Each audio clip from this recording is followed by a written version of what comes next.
Blog Talk Radio. We welcome the night.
Oasis, a radio show where we discuss all the latest movies and news from the world of horror. Joining me tonight, as always, is my co-host Ian. Ian, are you there? I am. How did your holiday turn out, sir? Not too bad. Better than the movie we watched, but yeah, but we're here to. Mine was about the same. Mine was good. It was enjoyable.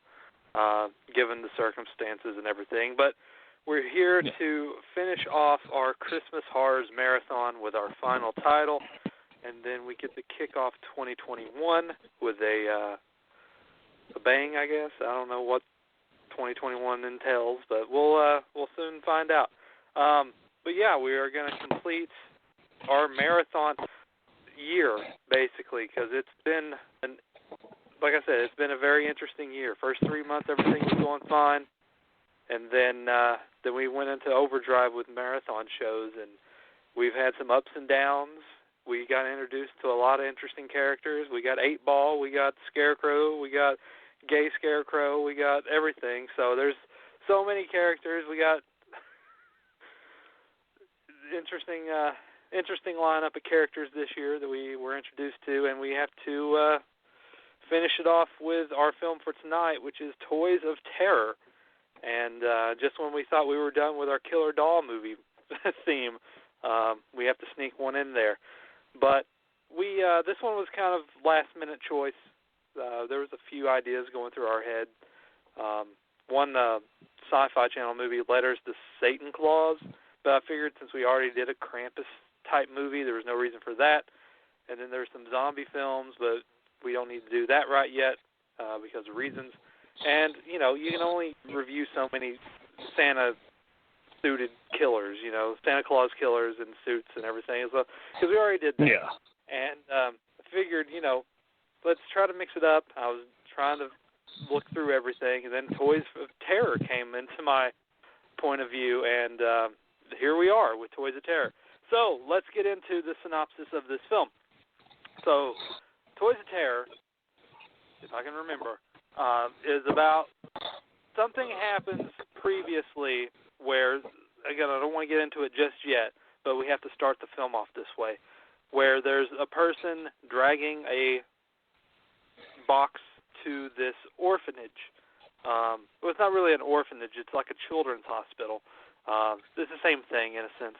And brings it to the door. It's during Christmas, and something terrible happens, basically, where many years later, the place is condemned, and we are introduced to basically our central character, but even though it's kind of all over the place, is Hannah, who is the mother.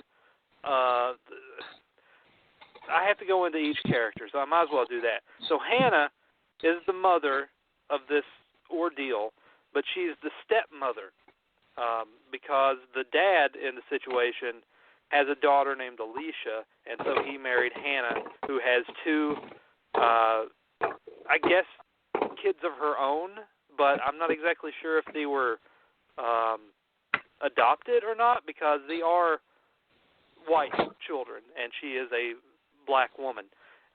So I guess they were adopted, I'm assuming.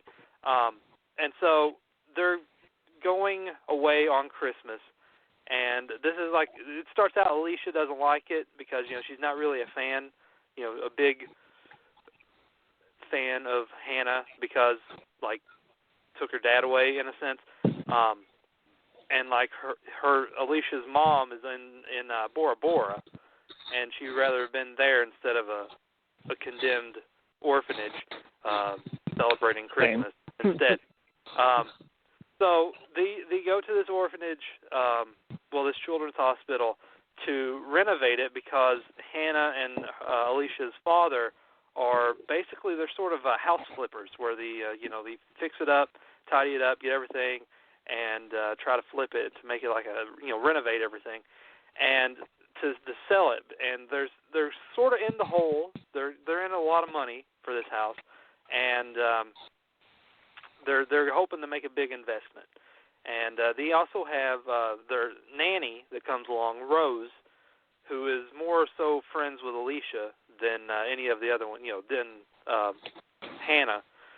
And then like there's certain other characters. I think, what was his name? Emmett, who is the housekeeper who's helping them flip the house. But nonetheless, they're going to this orphanage. I have to get to the simple part, but I have to talk about all these characters. And they celebrate Christmas, and they go there, and Franklin and Zoe, Hannah's two kids, they find basically the crate, the toy box from the beginning of the movie that was drugged there, and they open it, and there's all these toys in there, and they're all happy, and they're playing with them, and as soon as they get the toys, their demeanor changes, and they start acting distant, and sort of, they're not really mean, they're just non-cooperative, and they'd rather spend their time playing with the toys than do anything. And the toys are a variety. We have what looked like a glowworm, but it's like a bee. So it's like a bee glowworm that can fly. And then we have like not a speak and spell, but one of those things where you pull the lever down and it spins and like the cow goes moo, something like that, but it's letters. And then there's like a little elf, and then there's a speed buggy, a remote control car that looks like a speed buggy. And then there's like a few other things as well. The Uncle Monkey, which is the circus monkey. And so Franklin finds that raptor dinosaur mask that has a weird voice changer, and he starts wearing that constantly. And so the film just goes on where we think Alicia is like, the daughter is like the main character, but like she spends half the movie moping around playing a weird Atari system that's not an Atari, that has like amazing graphics for a system of that caliber. But yeah, so she's moping around, and basically it's just like the two kids just like causing havoc every now and then because the toys come to life, and it's like in a weird like stop motion CGI animation, sort of like a Robot Chicken episode, where that's what it felt like when the toys came to life. It's like this. It felt like very Robot Chicken, with like some of the comedy and like like one-liners, and then there was like the one where the elf hits himself like pain is good, and so there's like all that little quips and everything. So it felt like, again, a little bit of a Robot Chicken sketch. And so basically, not much happens in this movie, but it has a good pace for some reason. Like you're never really bored, but not much happens, and they just go around the house. The kids do some kind of mischief, and like the mother scolds them and then they go back and get, she takes the toys away, and then they get the toys again, and then you do more mischief, and then she scolds them, and then, like, the whole thing is like rinse, repeat. And there's, like, a lot of scenes in here that I've, like, seen from, like, other movies, like the whole car scene with the bee. That felt like Silent Night, Deadly Night 5, the Toy Maker. I don't know why, but just like that whole driving sequence with a toy, not thinking it's anything, and then getting attacked by it. And they should have done more with, like, the toy attacks, because the one with the the bee glowworm just, like, suffocates the one dude to death. Like, you could have done more with that. I mean, I like the angel on the Christmas tree. I mean, that kind of reminded me a little bit of Krampus as well. The not the rip-off Krampus movies, the actual Krampus. So it's like a little bit like that too. But yeah, not really much happens. Again, Alicia is, like, supposed to be our main character, but then it, like, switches it around where Hannah becomes the main character, because apparently she was at this children's hospital when she was younger, and that's what caused this line of events. But, like, for, like, a portion of the film, I wasn't sure if, like, the toys were actually real or if it was in the kid's head.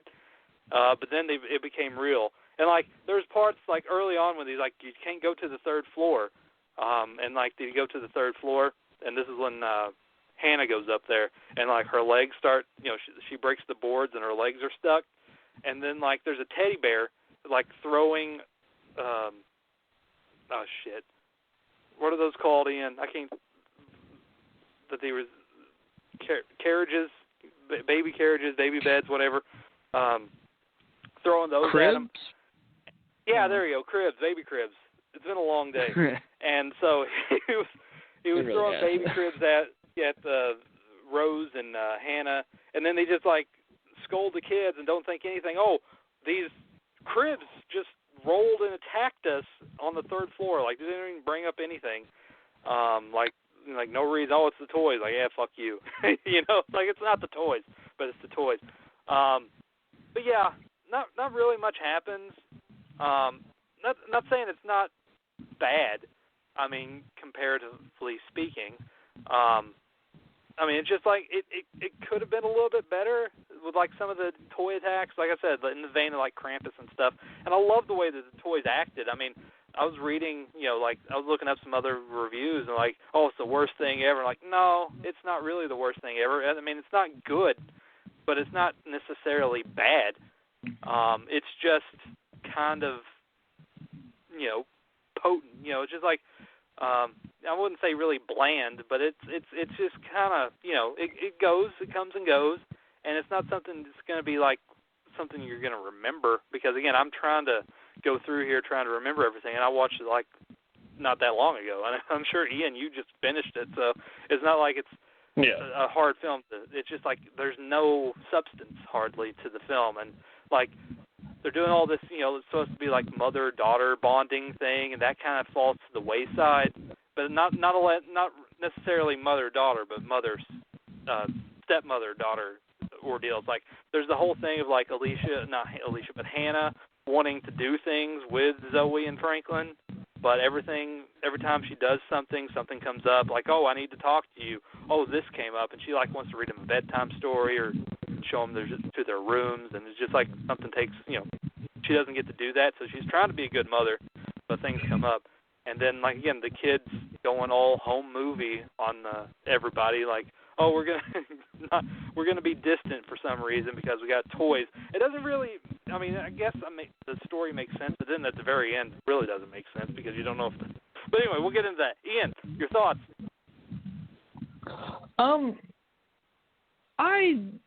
I don't know if it was just from all the movies. I personally didn't think it was that bad. It wasn't like, no, but I did enjoy it. But I also like killer doll movies, so I always have a little sweet spot for them. I liked the dolls. I liked the little elf, that little shit. Yeah. Pain is fun. Pain is good. Yeah, that. I was like, yeah, I also felt like, I was like thinking to myself, I was like, this does feel like Robot Chicken. Yeah, and then there's that dinosaur, not dinosaur, but like the dragon and like the He-Man knockoff that was like a soldier instead of a caveman, prehistoric caveman. Right. Thing. So yeah. But then I didn't mean it was just another toy I remembered. Yeah. Yeah, no, like they were just every once in a while there's like a random toy in the background that was moving and whatnot. I kind of understood about like what was going on, but like the premise, like the whole reason why everything was just kind of weird. I did like the ending. I kept trying to put real logic, and I was like, no, Ian, you got to turn your brain off. Just turn your brain off. Don't ask, did he just leave that dead body in his car and walk away? Are they just going to completely ignore the fact that woman's dead on the ground? Okay, we're just going to turn our brain off for a second. Yeah. But yeah, no. I do have to say it's one of the better ones that we watched for this month. Definitely better than some of the other stuff. Yeah. Oh boy. I like this better than Pagan Warrior, Vikings versus Krampus. I liked it more than that, just because of the killer toys and the musical number. Yeah, that musical number. Just like I said, just like it comes. It's like the one last week with Christmas Present. It just like comes out of nowhere, and like here they are doing this, jig and dance, whole, jolly time song. It's just like that's interesting. Yeah, I was glad that they didn't go the more Puppet Master route. Like they actually had like the dolls had a real personality. Each one of them like had their own little gimmick. Mhm. And just like that little spinny toy when it's like B is for blood. K for kill. And I was just like, J for jump. No. Jump. And we're all going to jump. Let's all jump. Come on, let's jump. I just was like, it was just so out there. And I was like, at least I appreciated it for, trying to be silly with it. Yeah. Like, because and that video game that she was playing, was like everything that happened in the movie, except for I was hoping that we get to, see her controlling the entire family and like saving them that way or something. Yeah, something. It's just like an idea that was there, and like they just like, okay, it's a fun idea to do this here and there, because it doesn't really add anything. Just her not really paying attention to what her surrounding. When the guy Emmett falls through the root, the hole in the floor, and he gets impaled by the spike. So it's like there's like the logic going into that too is stupid, but it comes into play later on, so it kind of makes sense. But but I didn't mean to cut you off again. So go ahead. You're fine. Yeah. I'm here. Sorry, my cat is being stupid. She just fell off the counter. I was making sure she was okay. It had a good atmosphere to it. Like you said, it did have a good pacing. Everything happened. Like nothing happens hardly at all until like the last little bit, but it doesn't leave you bored. It kind of just goes by really quick, because I found myself pausing it a couple times to go do something, and I'm like, oh, I'm 30 minutes into this movie. I'm 1/3 of the way done. I was like, oh, dang. And unlike that, a couple of the other movies where you just felt Correct. every second. Yeah, and you felt every minute of it. Yeah, like it's like this one, Pagan Warrior, just like went by so fast, and then the other ones, they were like, why? I don't know why, but I guess I don't know. But yeah, no, this one, like I said, it's fine. It's not like we've watched a lot of Christmas movies for our marathons over the years, and on and off, not for the show too. And but again, if we're doing this for the show, it is one of the better ones. I mean, it beats fucking Krampus Origins and Krampus Unleashed, and then it does beat some of the doll movies as well, like Evil Little Playthings or Evil Little Things. Like I was thinking of that one too. Like they did this one more, better than they did the dolls in that one. Yeah. Because they made him more of a sort of a menace, even though they're like playful. Just that whole evil doll because she was ugly and wanting to kill the guy that crushed on her. It's like, oh, I'm going to turn you into a doll. I'm like, oh my God, just shoot me. But this one is like, it's fun because again, later on, like the angel on, the tree comes alive, and then like the daughter goes fucking ballistic. That was amazing. Yeah. And she just keeps on chopping the tree. And like, again, it comes out of nowhere too. It's like, there's a few things that just come out of nowhere. Like, you kind of knew, like they hinted at it, but I assumed it had just been the angel, not the entire tree. So it's kind of funny that it's able to control the entire tree. Yeah. And then, where did that one come from the box too, or it's just like when all the toys come out of the box, does everything come alive? Because that's one thing they found it in the. Well, they found it in. She said she found it in the garage, and he was like, the dad was like, oh, that's weird. I looked all over the garage and I didn't even see that box. And she was like, well, that's weird. It's in there. So that was the only explanation. It was like a 2-second explanation that literally just didn't do anything. So you don't really think about it until they zoomed in on the angel, and I was like, oh, that angel coming to life. But I was not prepared for the whole tree. And then I like the scene again where they wake up like, it's Christmas. Come on, kids, let's go open presents.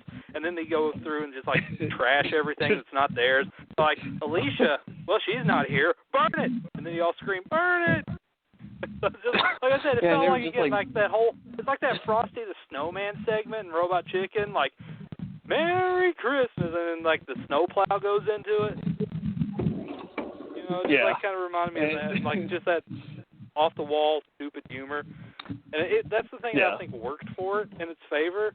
Again, like I said, it's not the greatest thing, but it's for what it's worth. It's not too bad of a movie, and it does go by pretty quick. And it's just like you didn't really exactly know what type of film it was going to be when you go into it, because it has this weird aura to it, and it's just like, this is some weird acting, because it looks good. It was professionally done. It looks good, but just the acting was a little bit weak, and it felt like sort of not really Hallmark Lifetime-y, but it's sort of in that vein. And then again, they didn't exactly. Again, I know the reasoning why the toys were there because of the whole prior happening with the certain child and mother getting revenge, I guess.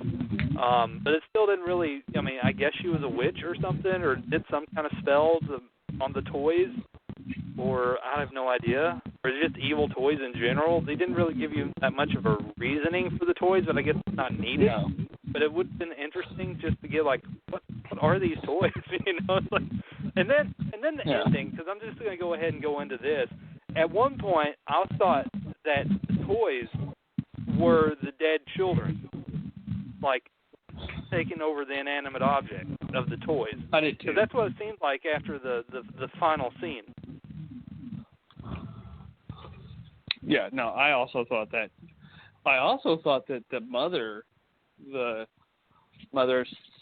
stepmother, that she was in the house when it all happened, and she was like a survivor or something, because she just kept having this blank look, staring off into space. Kind of, I was like, I kept getting the feeling from her from, oh my God, how did I forget that movie? So many things. The one Key and Peele Keenan or Pill's movie where he not Get Out. Us. Us. Yeah. I don't know how I forgot that movie's title. It has been a very long year. Yeah. But yeah, like it just, I kind of started getting that vibe. I was like, okay, maybe she's connected. No, okay. But yeah, no, like I know in the beginning of the movie it says these are all his toys, and I know that you could do everything you can. So here's all his toys, and then you hear the scream. So I'm guessing she cursed them or something. But yeah, there really is no other explanation. All his toys, and then she cursed them, took them back to the orphanage or children's hospital, and then they killed the kids and the nurse and the nun. Then I'm assuming again. Yeah. Then that ending just like makes you believe that the children were possessing the toys, and then they wanted other kids to come join them, to become other toys. And then once the other thing happened, then they settled down. I guess I don't know. It's just I did like the end of the movie though. Yeah, I mean it wasn't too bad. I mean it was fun, and then just like again going crazy with them trying to all the toys telling them to jump and kill themselves and like Jesus man, it was just like that's kind of it's not off the wall, but it was just like it was kind of fun, just like hearing all this all these things happen, and then the whole Uncle Monkey and where they burned him or like. She was trying to burn it, and like, all right, Uncle Monkey, you're gonna get burned, and then he goes, he goes all crazy, and then she puts him in the fire, and then he sets like some tree and presents on fire. But again, I love that whole fucking the kids opening gifts, and then the Christmas song too. So it was just like some of these scenes are just like they stand out, among the dull, sort of not really the dullness because it does go by, but then just the slow-ish parts where like not really anything's happening. Per se, because it's just, there's not really much to really discuss, but it's just like the main key parts that really stand out. Yeah. And honestly, like, I think if it wasn't for that, the movie probably wouldn't have worked. I'm literally glad they went that way. I just loved that opening present scene where the monkey's just running on all the presents after he got lit on fire. Mm-hmm. And then before that, he's like, oh, clothes, burn it. And you clearly see them throw the box in there and the sweater comes out. And so it's like, they didn't burn the sweater. But I was like, it's just like, okay, we're just burning presents now. I was like, that's hilarious. And then it was just, like the kids kept like going in and out when they didn't have the toys, and I really liked that aspect as well. It's like, so like you could tell the toys were like really fucking with them. But yeah, no, I also thought it really does make it feel like the kids are the ones controlling the toys, like a toy for every dead child. But I was like,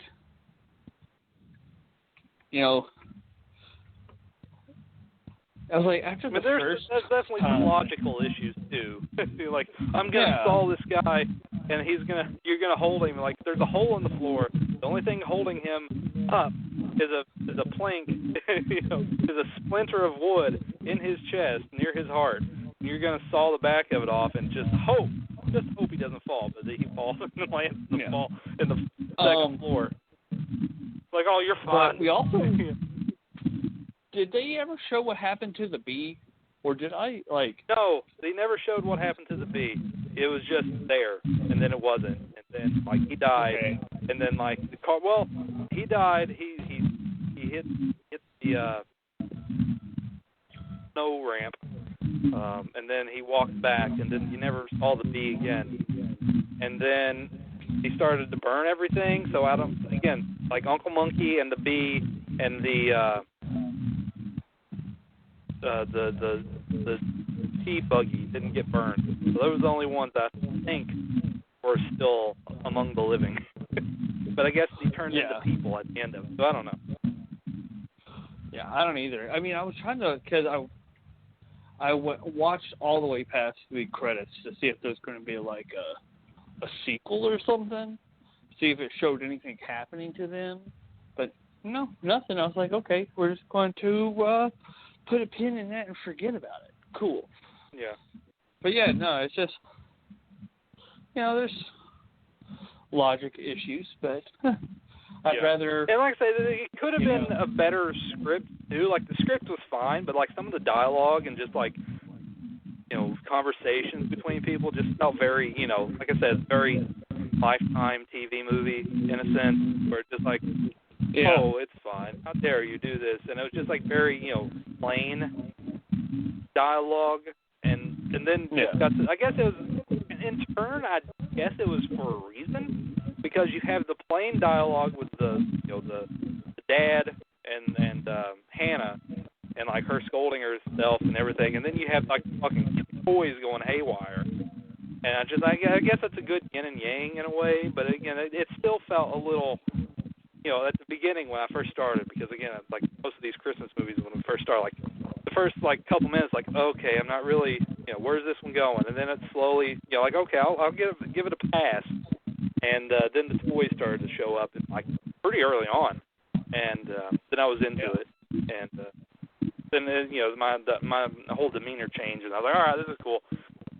And then again, I started thinking of other films, as I mentioned previously, where it was like reminding me of all these other films. You had the two kids going catatonic and not listening to their parents. That was a home movie. Then you have like the whole Krampus style with the killer toys, and then Silent Night, Deadly Night 5. And it's just like all these other things coming in there, and just like, yeah, I can see some influences in here, and it kind of works. I mean, again, it could, again, I liked it. I thought it was good. Is it the greatest thing? No. But for somebody, like myself and like Ian, who's reviewed a lot and watched a whole lot of bad Christmas movies, this is definitely not one of them. This is decent. This is one of those where it's like, it's a good surprise. It's like the one we watched a couple years back that just came out of nowhere, like really surprised us. Maybe that was Sick for Toys or something. I don't know. But it's definitely something like that where it just like came out of left field, and like that was pretty damn good. And this is one of those where I said it has issues. It does, like, again, the way that the toys act may, to some, be like the worst animation CGI ever. But if you look at the intentions and like have that robot chicken mindset in play for the toys, then it actually kind of works. And you can look past it, and it actually works better. Than to like, oh, this is the worst thing ever. How this is like horrible CG, and like you haven't watched fucking like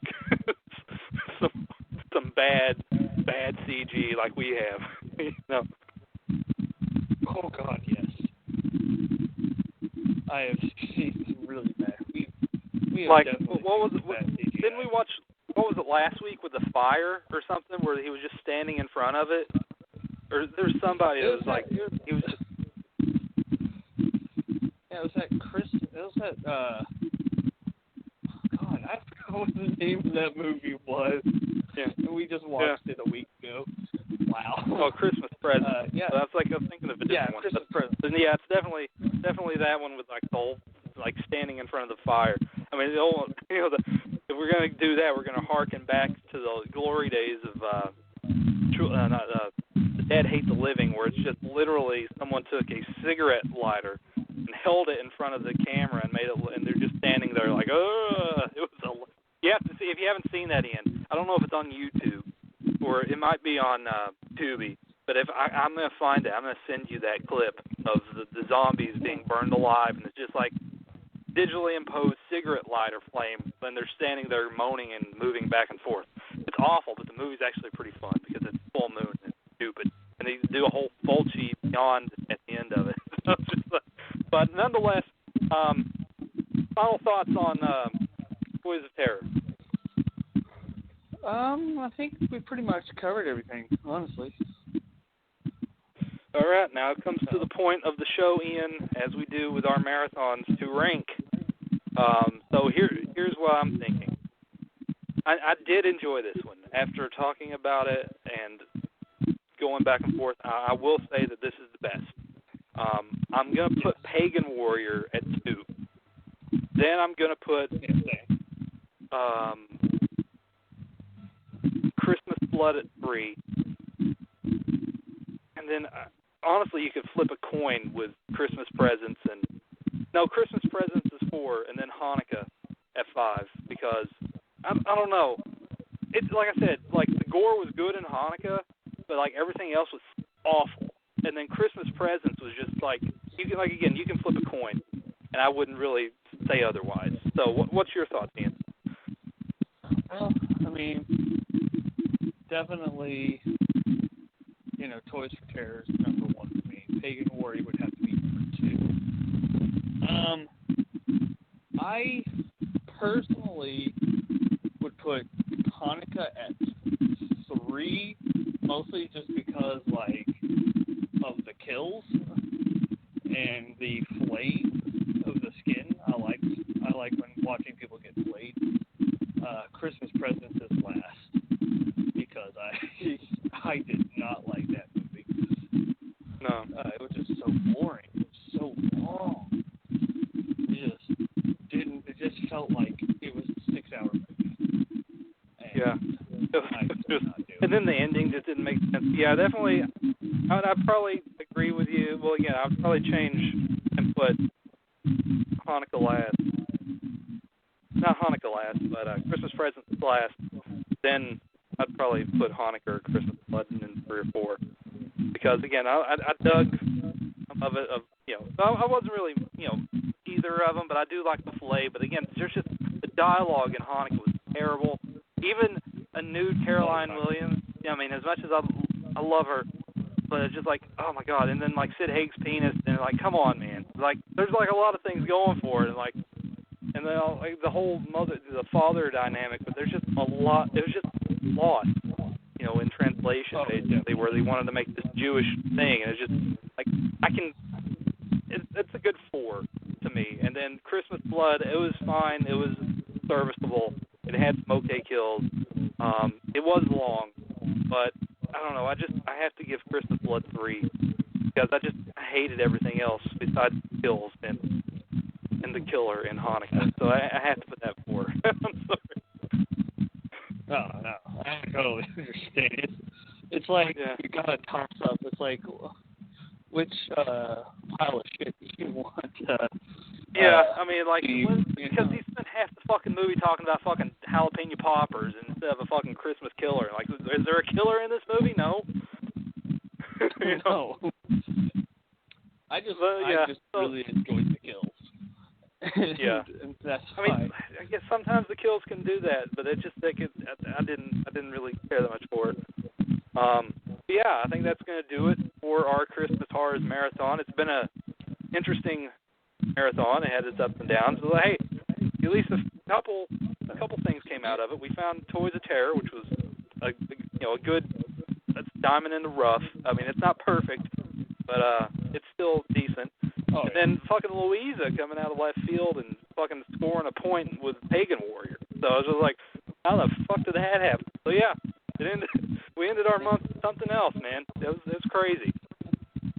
Oh, it's definitely better than watching most of those Scarecrow movies. Except that one. Yeah. But yeah. Oh man. But that's gonna do it. Ian, it's been a fun year doing these marathons. I don't know how we're gonna go about next. Well, again, 2021. I have a couple ideas. Of course, next week will be our special Boneyard review of a certain film that I've been holding off on watching, and just the way that this year went, and just it fits perfectly what we're going to be reviewing to start off 2021.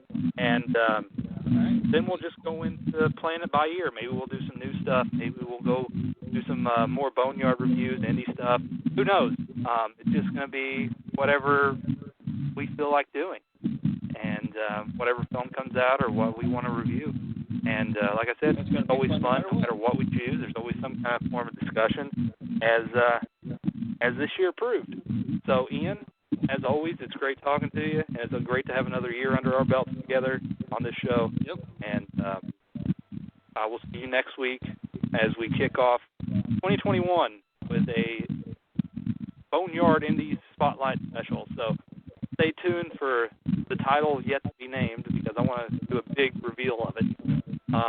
So it's gonna be a fun show. So Ian, as always, take care, my brother, and we will talk to everyone next week. Thanks for listening.